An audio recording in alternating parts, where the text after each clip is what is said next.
So I tend to do more. Let's see, we'll put this clip up here.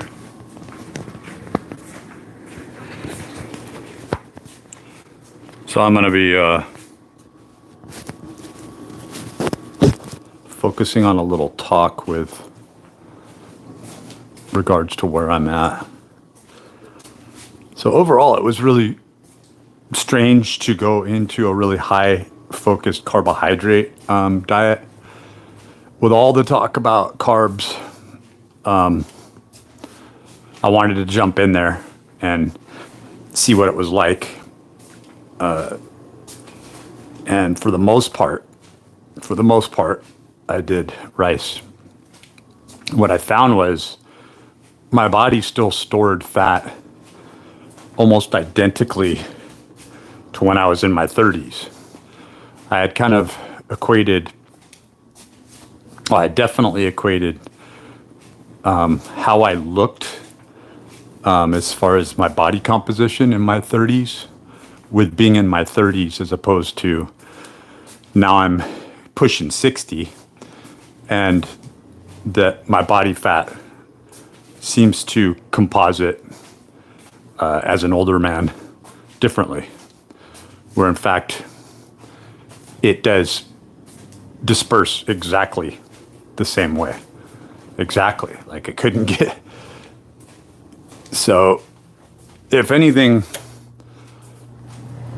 I think my physique still, and I know that they say that this goes down remarkably just every single year, unless you're really on some sort of fitness life time preservation program. I am feeling a little nauseous. So I think I might have had too much coffee. I've been relying on a little bit more coffee. I've been feeling more dehydrated, just from a lack of having the water in my system. I ordered more water. I'm going to throw a little bit of apple cider vinegar in with that and try to keep the water on hand. But yeah, we're 4 days in tomorrow, officially 3 days into the carnivore. And I'm still sore from all the training I did last week. Like everything's sore. But what I was finding strange is that where a workout would have seemed a lot more fluid to me, at least by the perspective that I'm looking at right now, when I was on carnivore as compared to high carbohydrates, I got tired much faster. I got pumped faster. I got tired faster. And then the compounding effects of a lack of being able to move. I don't know if that's because I was always bloated, right? Or the type of carbohydrates I was taking in. But I think that people specifically react to carbohydrates quite differently, and you need to find out if you're one of those people. But others would argue the point that, like Beano, you've heard of that, right? Or just taking in enzymes, that your body isn't able to productively utilize amylase, right? So you have protease or protease, lipase, right, with fat. Protease or protease, however you want to pronounce it, with protein. I've heard it both ways.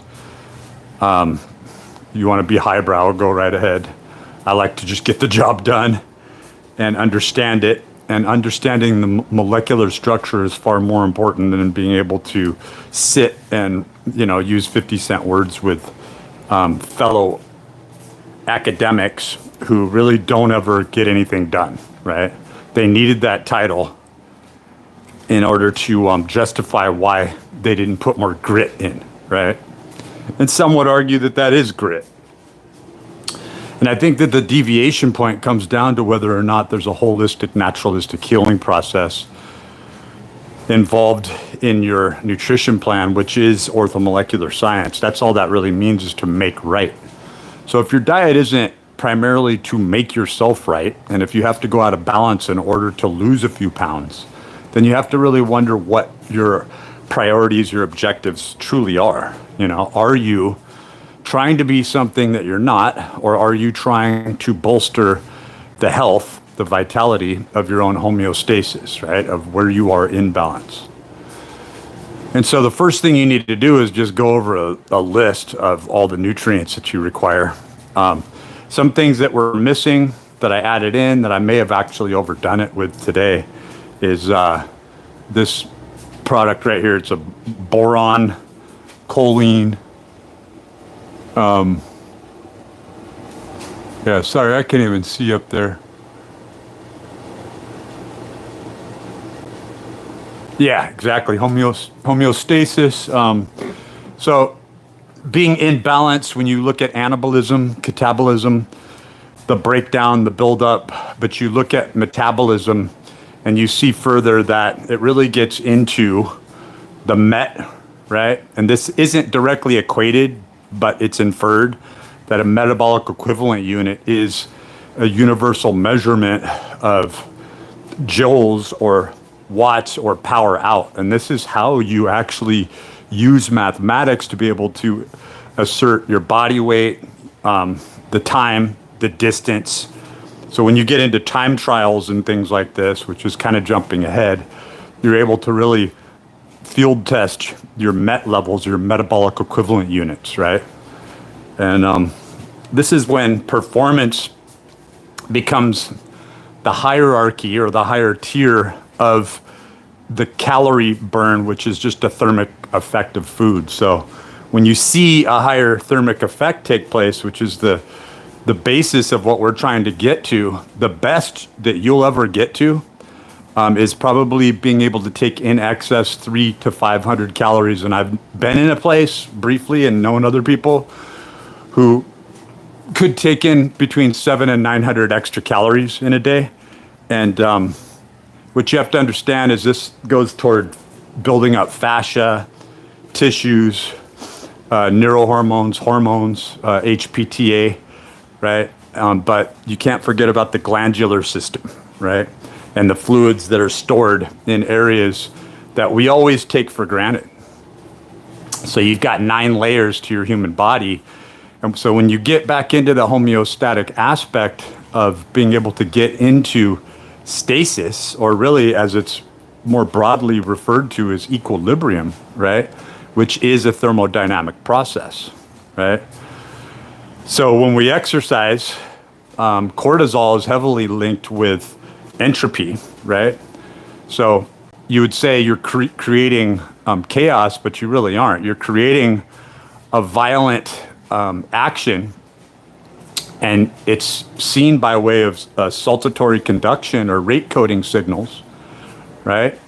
Nervous system response, and what ends up happening is the synapses, your motor neurons, react in such a way that, so when you get back to saltatory conduction, sodium-potassium pump, you're talking about an electrical impulse. When you're talking about acetylcholine at the synaptic cleft, you're talking about an electrical impulse, right?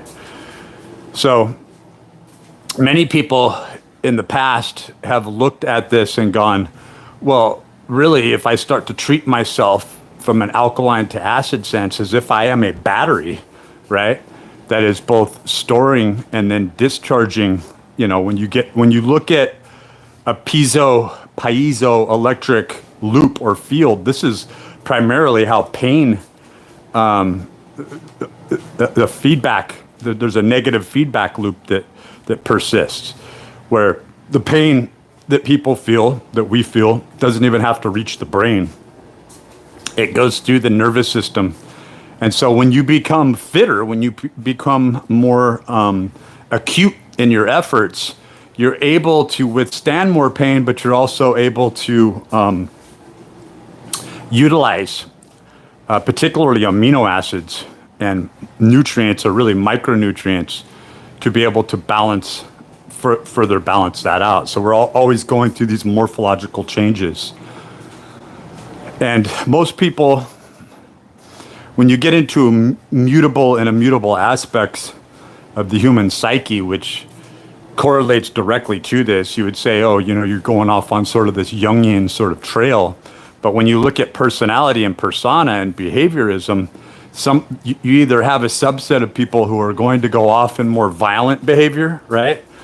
And this is the problem. I don't believe that psychopathic people are intended to be serial killers or murderers or mass murderers or inflict violence on each other in the ways that we typically think.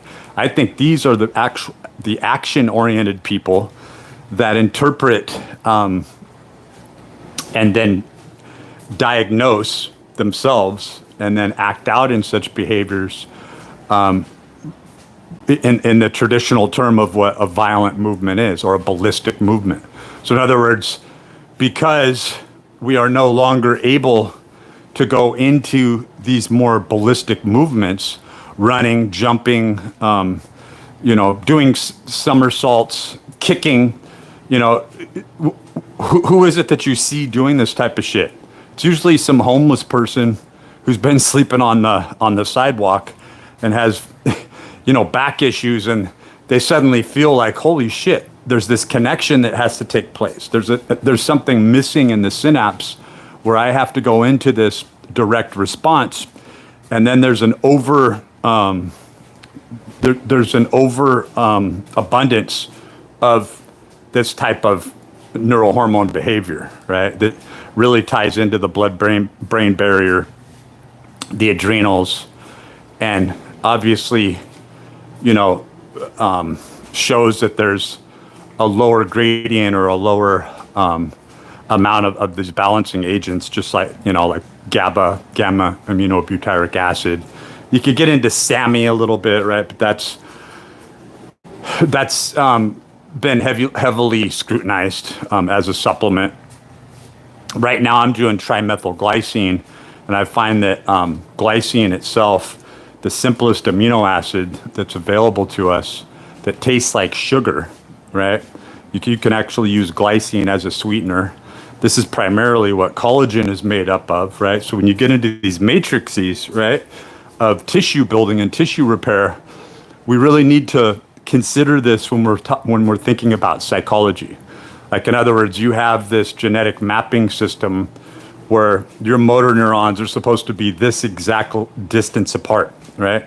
Like, you wouldn't question it if your Porsche, right, or a high performance vehicle that had 1 extra ounce on it, and you wouldn't move the engine from the front to the back or the back to the front in a typical combustion. You would change the entire layout of it, right? And the dynamics and the combustion, and it would invariably affect the performance, right? Like, you could remake a thing, and that's essentially what we're trying to do, is we're trying to remake ourselves in the fashion and the form of someone else, and we're being shown that this is the blueprint to you. But when you really get into like the statement of know thyself, you have to be realistic. Like, when you were in your mid-20s, early 30s, you gained fat in such a way, you gained muscle in such a way, you had a predisposition toward certain foods. Much of that was cultural. Some of it you lose over time was a hailing back to a nostalgia, which leads directly into Plutchik's wheel, right? And then on into Maslow's hierarchy of needs, where you begin to look at why you like certain things, what you equate those things with, and how to reprogramming yourself as opposed to the neuro-linguistic programming that we're going through all day, every day. And what you find is that this base language model is heavily correlated back into your amino acids, right? That this is the code, this is the language, this is the information, even from an astral theological sense. Like, when you begin to argue this and you go, well, let's look through James Webb, right? Let's check out what's out there, right? And you begin to see these amino acid signatures found everywhere. That's validation, right? That's validation that when you look at the building blocks, not only to the human body and the human psyche, but how energy systems work, right? And entropy works. If you see those amino acid signatures out there in space, that's got to tell you something about the structural components. Or when we get into Konrad Zuse, Alan Turing, or computational systems that Jason Rizzo-Giorgiani likes to discuss, and then you also get into offshoot areas that lead to speculation. See, they want you to think that it's not, so Jacobo Grinberg, right? They want you to think that it's not merely a condition of the computational system, and where in fact, once you begin to think and analyze things through a mathematical interpretation, you get much closer to the way things work, and you can actually find a remedy, is what I'm telling you. Like, we're taking the metaphysics and the spiritualism out of the MET unit, metabolic equivalent unit, and we're saying, look, this is energy. So energy is nothing folded on itself. So it's the proximity of where the most nothingness goes that leads directly into 0-point energy. And so what you begin to see is you see an electromagnetic adjacency where EM drops off, nuclear force, strong, weak nuclear force, becomes more pronounced. Right there is where I believe 0-point energy takes place. It's in the agitated field. It's when something is electromagnetically pulling apart, but it's not pulling apart so much as it's coming together, right? And then you have these this bifurcated aspect, two halves of a field that get into the zeros and the ones, right? And so this ties directly into the 1001 Club, or the Gauss sequence, 101 on the way up, 101 on the way down. You see this trifecta occur between these three states or stages. Also leads into 369, because really what you're dealing with is you're dealing with a combinant number system, right? That creates a geometrical structure. So it's going through this, like a Metatron's cube, it's going through this flux or change. But all that's really ever happening is there's an addition to another point in time. So it's nothingness folding in on itself, but folding in on itself at absolute zero as a vector in a specific location. That's what creates geometry. And that's why they call it 0-point energy, because there's nothing there. It's actually an absence of. So it gets into Zerot's fourth proposed law of thermodynamics, which how the hell could a system that is producing entropy, right, let's see here. How could a system that's producing entropy then level out back into equilibrium, right? Hey, how you doing? Hey, man. Is this 400 Paul? Yeah. You guys don't take tips, right? No, thank you very much. better. Yeah, man. It's very nice of you. Yeah, brother. Very nice of you, man. Thank Yeah, you. Barry. Yeah, have a good one. All right, we got rice, but Jesus, this is a 20-pound bag of rice. Yeah, you do realize that I'm telling you things that I have studied, and man, if I go off on a tangent and tell you the exact truth of how I came about it and how I've used it and how many years have gone by and the effects of that, you wouldn't believe me anyway. So I don't even get into it. I tried to create this series because I understand it so well. It's very bizarre, but this is the craziest thing, is when you understand this and you apply it through esoteric principles of light in the early stages. I laid it all out. It's all in there. And it has to do with spherical energy systems and the transfer of these energy systems and how we are capable. If you're capable of thinking about a color, if you're capable of spinning that color, if you're capable of holding within your mind those colors and those spinning spheres. So this gets into synesthesia a little bit. It used to be called synesthesia. That has changed. So names change, sciences change. Things change quite rapidly for a very good reason. Because the nomenclature of how we use certain etymology and words don't transfer from generation to generation. If you move one thing, everything has to move with it. It's all part of a kinetic chain. So you change the meaning of one thing, the golden mean of one thing, you're parallax and you juxtapose, right? So if I say, oh, I'm just moving the entire universe 1 inch to the right, right? And then people start to argue about, oh, do you know how much energy that would take? And then it's like, well, what if you create and generate a perspective machine? And that is that wherever I place the perspective or the observer effect becomes a refraction back. So this is how our right eye works and our left eye works. We're taking in energy, but what's happening here? It's the X. The X it's going through. What happens with the ovaries and the tests, right? Why does the Freemason have the compass in the square? And why do they cover their genitals, right? So what they do is, you would think that everything that the Freemasons do is based on something very complex. And then you realize that these men, these people, and it's actually feminine. It's the relishing of being male and taking turns of being male, but they're witches. I know I'm going to lose a lot of people there, but I'm telling you that it's the truth. It's witches. These witches are bound to the carnal. The feminine is bound to the carnal. And I'm not saying, so there is a study of the divine feminine, or what's been depicted as the Sophia. And there is interpretation of this in Abraxas.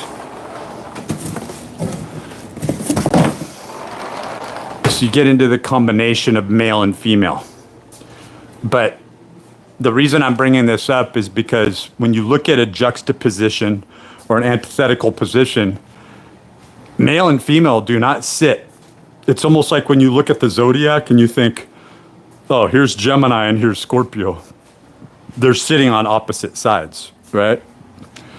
What's missing is that there's a conical opening. There's a 13th stage. There's a 13th month. It's shown in every single. There used to be a calendric system based on 13. 13 is the number when you include Jesus along with the 12 disciples. And even that is subjective because just like fermion, just like subparticles, I felt like I was kicking something. Mary Magdalene can be exchanged for Judas Iscariot. Judas Iscariot can be exchanged for John the Baptist, right? So what do you find here?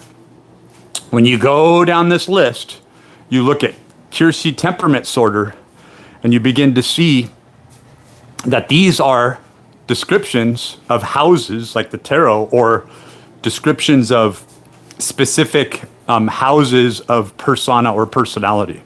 And then even further, like the Keirsey temperament sorter, you've got the variance of 4. But what is it missing? It's missing the cusps. There's an extra 5 to 7 personas or personalities.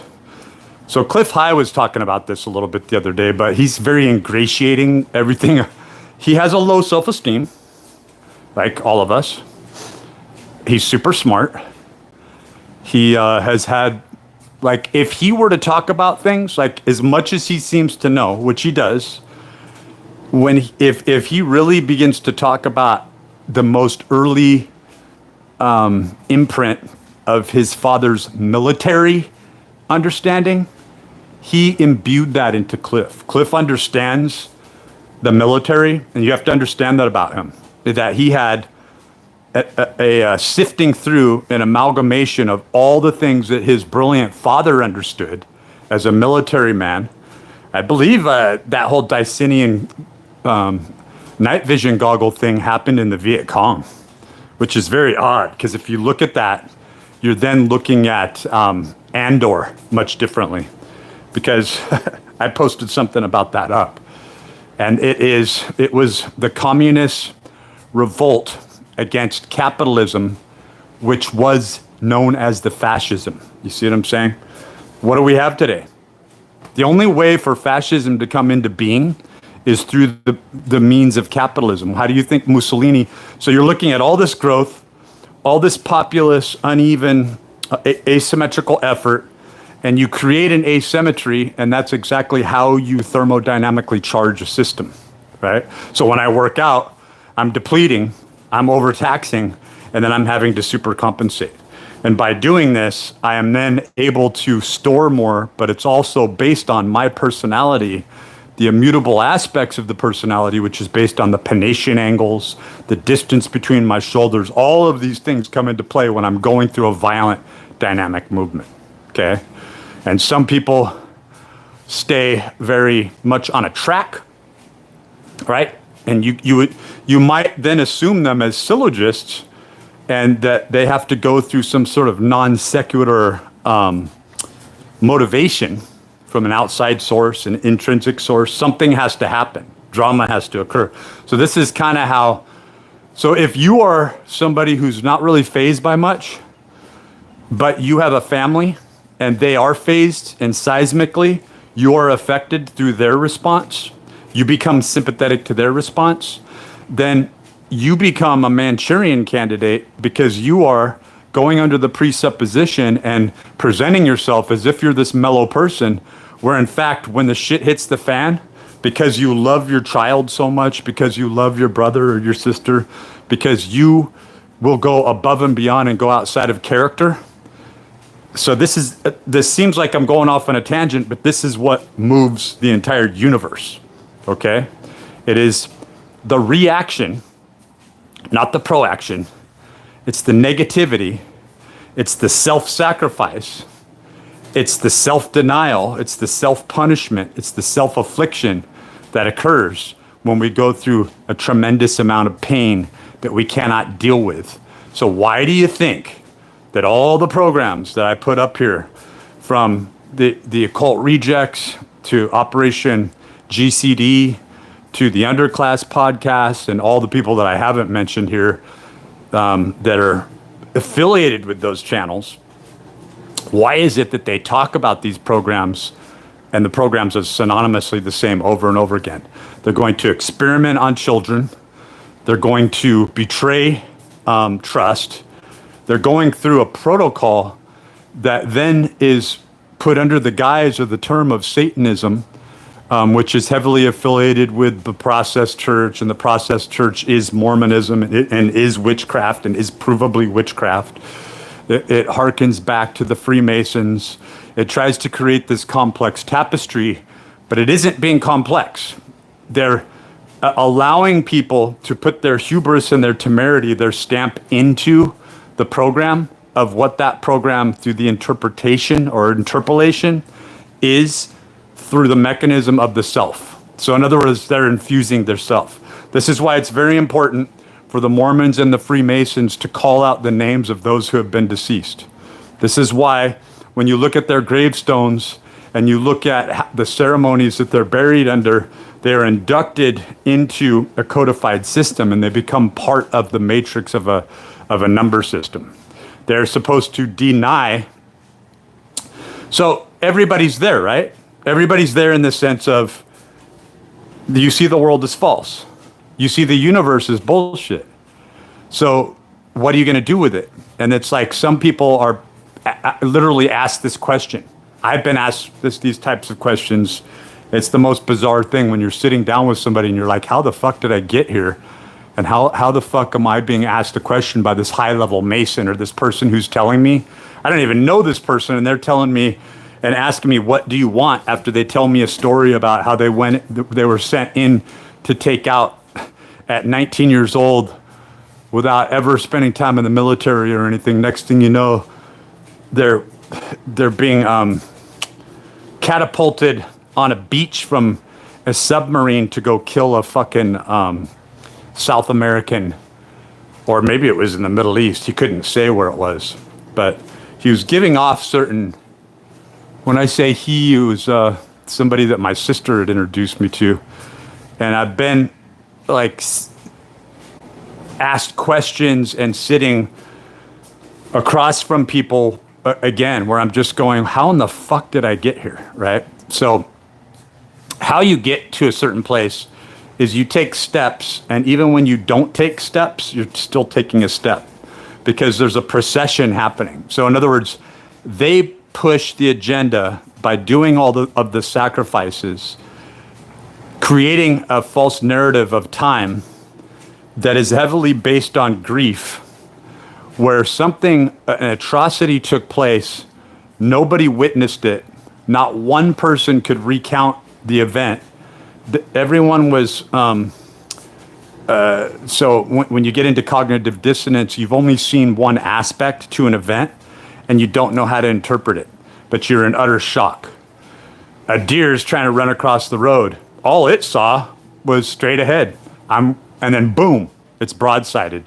It doesn't even know that it's bleeding out and that it got a fraction of time, but the body responds in such a way that it is always aware, and it always feels like there's an assault that's an imminent assault that's always present. And now these days, they have turned that post-traumatic stress disorder up to utter upper levels, where they actually cymatically produce this through low-level frequency. So they're affecting the wave pattern. They've got it down to a science where they know, or at least have known, where there's a normalization. So we try to normalize, we react to a situation. First, the situation is incited where we have to react. If we don't react, there's a wave pattern that comes back through. It's usually 3.3 seconds, right? And it undulates in information and echo. And when we finally do react, it records the reaction, and then it can easily go back into assaulting us, knowing how we behave in our reaction.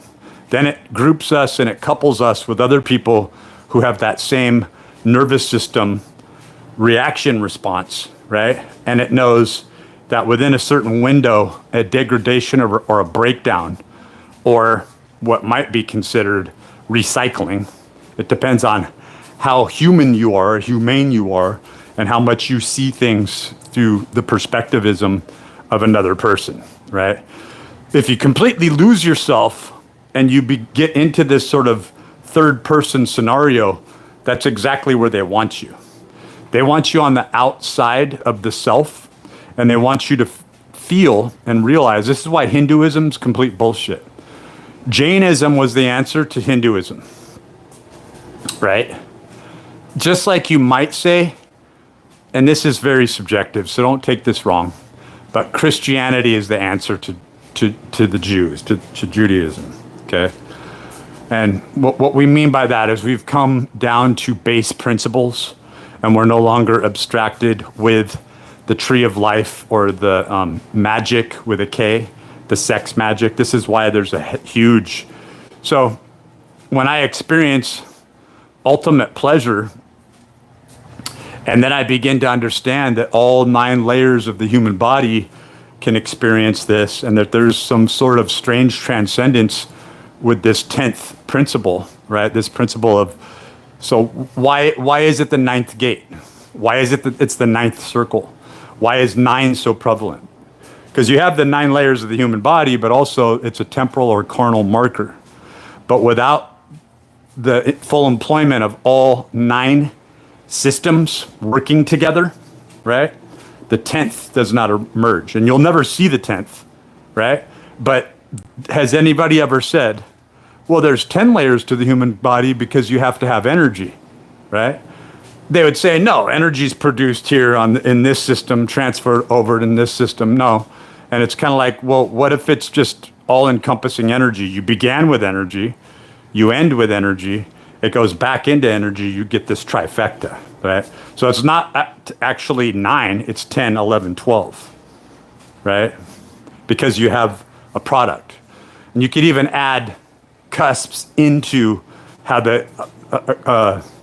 it's not the argumentary, but it's the 9 layers to the human body. Okay.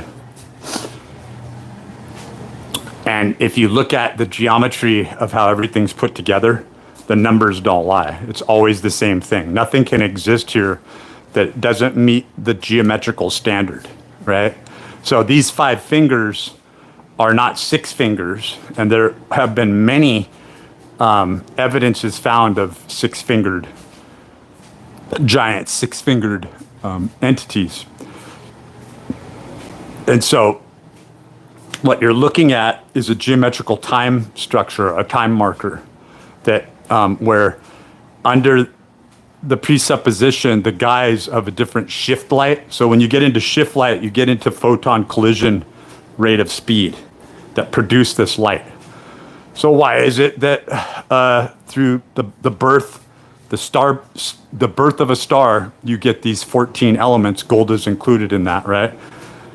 And why is it further that vegetables, that we require all these different color vegetables, or you could get into it and you could say, well, you don't need the vegetables, you need the meat. And then you even look at the color of the meat, and the same thing is basically displayed to the color of meat byproducts, right? Where you have a slightly different coloration, because this gets into some really arcane and archaic type history that was very much understood in like Falconelli mystery at the cathedrals, okay? What it does get into, and more than infers, is that when you get into this codified color system, that they understood the proximal distance, right, within a given field. And this is crazy because they were using hypotenuse as a uniform measure. Like, you want to know what a hypotenuse is? There's a hypotenuse right there, right? So with the advent of another finger, is it another thumb? Is it another thumb? All right, you kind of have to ask yourself about this, because then you get into the symmetry of what makes a plane fly. You start to see it right in front of you. It shows you. It's like when you start to think, oh, these people were genius, and it's kind of like, no, you see the bifurcation of the two sides, the two hemispheres. What if they were given information? What if they were born with information where they understood symmetry different than you did because they weren't easily indoctrinated? Or we are superior to someone like Da Vinci. Like, every single person on this planet is actually superior to someone like Da Vinci, who was probably heavily, you could even say, autistic, right? But the way that the chiral positioning takes place is that he then looked like the most brilliant person, but what the fuck did he ever produce, right? Like, in other words, what people aren't considering is a principle-based product value to, did you manifest something that actually furthers the human potential toward transcendence? No, none of them did. Do you follow what I'm saying? If you're considered a genius and all you've produced is more temporal, carnal, corporeal, mathematical structures, then you're not a genius at all. You are, in fact, evil. So this does get into Eve, evil. It does get into Lilith. It does get into that whole area, but it more so gets into codified systems and structures that you might even consider something more cyclopean, right? Or more demoniac, or more Theban alphabet, which are literature infused, right? Where a manipulation, so war was understood and put into the alphabet. You understand? War is this essential component to man. and why just the very cognition and thought process. And we want to think from a pacifist perspective, but we aren't pacifists, are we? No. We act like we're one thing. So this is the idea. So you get into id, ego, superego, but even further, you get into the anima, the animus, and the shadow self, shadow work. But this is all bullshit. It was made up. It was put on you, right? But when you get into this, you see that just what I mentioned is you have 5 points right there. You have the 3 main points, and then you have the furthest most distal points, right? Which is the anima and the animus, right? And you get into the compass and the square. Right? So with the pinky, I'm able to do more work. I'm able to pick up greater loads. I'm able to, through these Meriden lines, innervate and transduct more muscle, more force, right? And it's an addition, right? It's a smaller addition, but it's an equaling out. There's an equilibrium involved. But with this bad boy, where I can go through, this opposable, when you're talking about circumduction, I can go through all sorts of strange movements with this thumb pattern, right? So you get into the compass and the square. You get into circumduction. You get into the ovum. You get into the test, right? You get into this entire area that is always met with an X. It's always met with an X. And you always have a duality or a pairing, right? But the duality is where we get lost. The duality is a mere replication of chirality. In other words, it's trapping you in to a position that is held, that is interpreting an absolute flux to a center, just like our pole positions. There is no true north. There's no true center point to us. It has to do with our behavior and how we see things and how we interact with the world around us, right?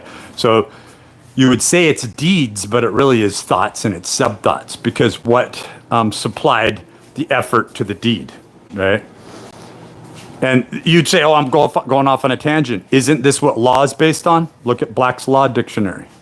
Isn't this what Pierre Proudhon was talking about when he's talking about these deviation points and governance or self-governance, right?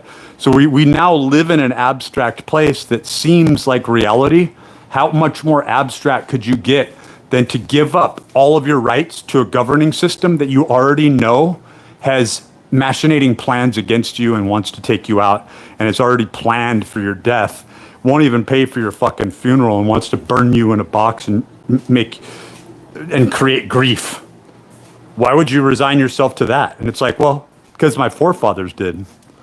It's like, how long are we going to keep going on with this? So the people that go out there and they do these violent acts against their fellows, well, and they may even plot and plan to take a violent action against government officials, they're never able to get face to face in a temporal sense with what created the assault in the first place, which is, guess what it is? It's nothing but a fucking architecturally rendered blueprint by design. It's a design within us. So when people suicide themselves, like literally suicide themselves, not just people who are said to have and really didn't, and they didn't, but they're trying to kill the very architecture or the blueprint of what and who they are. They see themselves as the problem when they have to get into this balance of what is of the greater good, right? You get into the Aristotelian aspects of this, right? Where you kind of see man as this higher governance, this higher stature, which Stoicism actually takes from. Stoicism is not good. In fact, Stoicism is a pollution. And people who stand behind Stoicism and their heroes are displayed like Marcus Aurelius. He was nothing. And I won't have another argument with people about this. Just you wait and see. More information will come out. And it won't have to be Galen and the Pharmacon that displays this. It'll be AI and taking the factual nature of how something was written and the way that it was written and the true meaning behind how it was written. You're going to see that meditations were exactly that. You're talking about somebody who is actually a serial killer, which many people are. Kind of like Kristi Noem, right? Did you see the last South Park? Let's break off from all this shit. Oh man, that was hilarious, but it wasn't, right? She's just like killing the puppies. She sees a little husky, boom. Because she really did that. She put down more pets than you can count with a bullet. So these are sacrifices, but everybody looks at it like it's some kind of mega, Republican stance. No, that's a witch. Those are sacrifices. And that violent expression with the ballistic, with the gun, that is the ritualization. That is the sacrifice. But damn, that South Park is funny and they're right on. And they ain't afraid of Trump. Donald McDump, they're not afraid of that. But despite that, I don't have any political views other than the fact that politicians and politics is something that polarizes policy, police, polemics. I think we're all at a higher gradient. I think that we've all evolved beyond where we're supplicating to, and that when we come into the higher mind, that it's not just like for you to understand that principles are active. Principles, the difference between that is you think morality and ethics are the moving factors, where in fact those are the stationary, immovable, immutable factors that are being inferred to you. This is the morality that you go about. This is why Pierre Proudhon was taken out. This is why mutualism and anarchism was rewritten to look like terrible. This is why Jean-Jacques Rousseau and the social contract, and you get into all these areas, they were understanding the nuance of what I'm telling you, and they understood this. This is what the Illuminati was about. This is what the Rosicrucians are about. This is what the degrees are about. And what it's inferring is, this thinking makes us batshit crazy.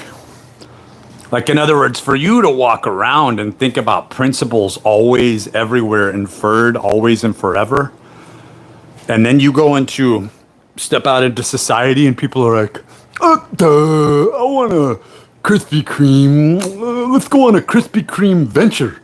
And then let's get 2 billion fucking views from this and call ourselves Mr. Beast.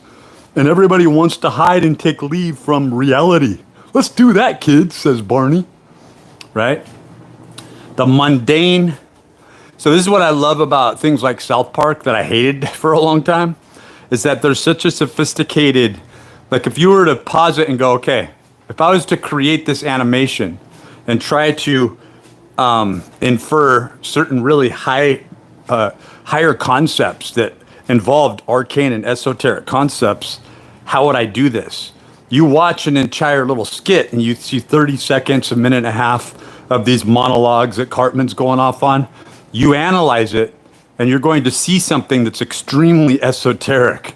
And then you'll go, okay, in order for me to prove, the provability factor is this would happen next. And you begin to see the sequence. And this is how South Park's always played out. There was a little time where they were just like, they became the joke to themselves because they saw how they were memeified and they'd start making fun of themselves. You remember that era? King of the Hill really is just life. Like, isn't that bizarre? You go to King of the Hill now, the new King of the Hill, to watch how life is supposed to work, how people are supposed to interact, how the dialogue and the life story and how they interact and intermesh with each other, how it's supposed to work, right? How things sort of work out but don't work out. Nothing ever reaches a final conclusion. This rhetoric, we're stuck in this rhetoric and this display right? King of the Hill shows you that sort of Uruburu samsara, just making the best of it, right? So, if you want to look down on this and think that this is ridiculous, go look at cave paintings and look at the depiction of animations, because you're going to see that there wasn't only like memes that were used, and they were used consistently culturally throughout eras in repeat. The 30 symbols that are used over and over again and how they were used. But you're also looking at a moving display where they would use time, distance, and colors in a more or less pronounced way to infer a multi-dimensional or moving perspective. They did this. And so if you want to understand this a little more, you could get into more collegiate study of sacred geometry, right? It's been a while since I've posted anything up on that, but you can find that, and there's specific people who are really good at doing that. And then you can get further into a very scary concept in the sense of you really have to think this way for it to make any sense. And if it does make sense, then you kind of have to look at yourself introspectively and go, why is it that I understand this shit so well? And this is the hieroglyphic Monad by John Dee, and how that's super freaky because you have somebody who's literally, so if you've ever heard of Gottlob Frege, so he was somebody, his entire work was to find a treatise between, to solidify bridge work between philosophy and mathematics, or really techne, art and mathematics, right? So when you get into symbols and what number systems and then what alphabets for the gematria represent, that's exactly what they represent. Like, in other words, his work was more like Burkhard Heim, right? Where you get into this sort of theory of everything, but it starts to get into really spooky areas, almost nonsensical phenomenology. And you have to go there because there's too much of what you can't see in the unexplained. But I want you to think about this for a second. If you were to realize that this is the mathematical system that everything runs off of, say you're looking at a pyramid, but at a certain position, through the mathematics, you came to this place, like when you're talking about, astral theology, star alignment, right? You come to this place at this certain time, and everything leads you there, and you're standing there right at this time, and you're looking just at this parallax view at that fucking pyramid at a certain angle. The light and the sun and the ions and everything that's happening around you reveals an entire sliver of another universe as you look through that, okay? It's almost like this gateway. And as you're looking through it, your perspective is going to be one where you're actually seeing it from a position where it doesn't exist. You're looking at something that does exist that would, even though it's not aware of you, it's looking back on you. When you get into the observer effect, if you see it, it sees you, right? So you're getting into the parallax perspectivism of an event where the likelihood through the computational subsetter system that no one would be viewing it because no one has and no one ever will, and the fact that if only two people witness that throughout time immemorial, it would still quantify as zero or no one. So you have now become no one and nothing.